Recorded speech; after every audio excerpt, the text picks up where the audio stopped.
ఎత్తి చూపించింది. ముఖ్యమంత్రి హోదాలో ఉన్న వ్యక్తి మత విశ్వాసాలను ఎలా కావాలని రాజకీయ దుర్బుద్ధితో ఎలా రెచ్చగొడుతూ ఉన్నారు అన్నది సుప్రీంకోర్టు అర్థం చేసుకుంది. కాబట్టే స్ట్రాంగ్ కమెంట్స్ కూడా పాస్ చేసింది. దేవుడిని రాజకీయాల్లోకి లాగొద్దు అని, పొలిటికల్ డ్రామాలు చేయొద్దు అని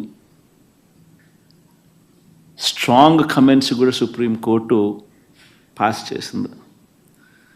చంద్రబాబు గారు స్వయంగా వేసుకున్న సిట్టును సైతం రద్దు చేసింది. నిజంగా తిరుమల పవిత్రతను, స్వామివారి ప్రసాదం విశిష్టతను నిజంగా రాజకీయ దుర్బుద్ధితో కావాలని అబద్ధాలాడి జంతువుల కొవ్వును సైతం వాడి లడ్డూలు ఏదైతే ముఖ్యమంత్రి చంద్రబాబు నాయుడు గారు తిరుమల లడ్డును, వెంకటేశ్వర స్వామి విశిష్టతను, తిరుమల ప్రతిష్టను ఏ రకంగా అయితే తాను అపవిత్రం చేశాడో వాటి అన్నింటికి సంబంధించి గత కొద్ది రోజులుగా సాక్ష్య ఆధారాలతో సహా నేను చూపించడమే కాకుండా కోర్టులు సైతం చంద్రబాబు నాయుడు గారిని మొటిక్కాయలు వేసిన పరిస్థితులు గమనించాం. కోట్లాది మంది భక్తుల విశ్వాసాన్ని, నమ్మకాన్ని దెబ్బతీస్తూ చంద్రబాబు నాయుడు అనే వ్యక్తి ఏ రకంగా తాను పద్ధతి ప్రకారం అబద్ధాలాడాడో, ఆ అబద్ధాలను సైతం అవి అబద్ధాలు అని చెప్పి క్లియర్ కట్గా తెలిపే విషయంగా, తెలిసేట్టుగా సాక్షాత్తు టీటీడీ ఈఓ అంటే చంద్రబాబు నాయుడు గారు తాను ముఖ్యమంత్రి అయిన తర్వాత తానంతటి తానే నియమించుకున్న తన ఐఏఎస్ ఆఫీసర్, తన ఈఓ ఏ విధంగా చంద్రబాబు నాయుడు గారి మాటలకు విరుద్ధంగా, ఏ విధంగా చంద్రబాబు నాయుడు గారి మాటలకు విరుద్ధంగా తాను స్వయంగా ప్రకటనలు చేశాడు. ఇవన్నీ కూడా ఒక్కసారి గమనించినట్లయితే చంద్రబాబు నాయుడు గారు ఇప్పటికీ మామూలుగా అయితే మంచి వ్యక్తి అయితే గన ఇంత ఆధారాలు కనిపిస్తూ ఉన్నప్పుడు కొద్దో గొప్ప సిగ్గుపడతాడు. ఆయన అన్న మాటలు సాక్షాత్తు టీటీడీ ఈఓ చంద్రబాబు నాయుడు గారి మాటలకు వ్యతిరేకంగా తానే స్వయంగా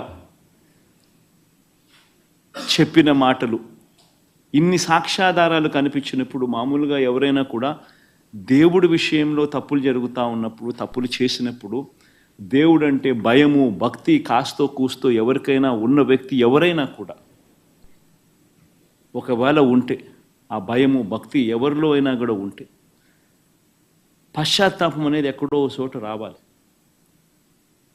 ప్రజలకు క్షమాపణ చెప్పే కార్యక్రమం అనేది ఎక్కడో ఒకసారి జరగాలి. కానీ చంద్రబాబు నాయుడు గారి మనిషి ఎలాంటి వాడు అని అంటే పశ్చాత్తాపము ఉండదు, దేవుడంటే భయము ఉండదు, దేవుడంటే భక్తి ఉండదు. చివరికి ఏ స్థాయిలో చంద్రబాబు నాయుడు గారి అబద్ధాల ప్రచారాలు, భయము, భక్తి ఏదీ లేకోకుండా తాను ప్రవర్తించే తీరు ఎలా ఉందనంటే, ఈరోజు నిజంగా ఈ టీడీపీ సాక్షాత్తు Telugu Desam party website, Telugu Desam party official website నుంచి ట్విట్టరే కదా ఇది, ట్విట్టర్లో చంద్రబాబు నాయుడు గారు పెట్టిన పోస్టింగ్ ఇది.